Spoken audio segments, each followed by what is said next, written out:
Men O'zbekistondan Eshonov Anvarbek Emberdiyeviç bo'laman. Shunday paytida o'tgan yil 2023-yil sentyabr oyida buyrak kasalligi bilan kasallandim. Buyrak ko'rishi tashxisi qo'yildi, shu bilan kasallanib qoldim.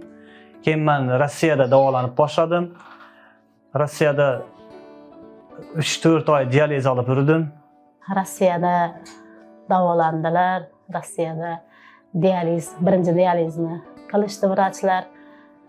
Aytishdiki, buyrak ko'chirish transplantatsiyasi operatsiya qilish kerak. Rossiyada xotin donorlikka o'tmas ekan, o'shaning uchun bizni tanishlarimiz, singlimning eri. Fortunately for him, his wife had a similar blood group, compatible blood group, and she was a very willing donor. She was committed to him.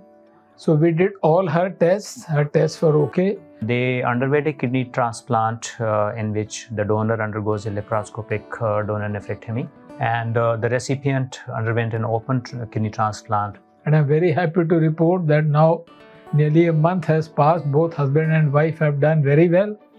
They have improved, and Anwarbek is eating well and living a full normal life. Analizlarimizni ko'rib chiqishdi. Menga buyrak ko'chirish operatsiyasi aytildi. Bunda menga ayolim donorchilik qilgan. Operatsiya qilishdi.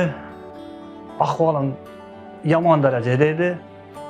Operatsiya bizni qilishdi. Operatsiyadan yaxshi chiqdik, Xudoga shukr.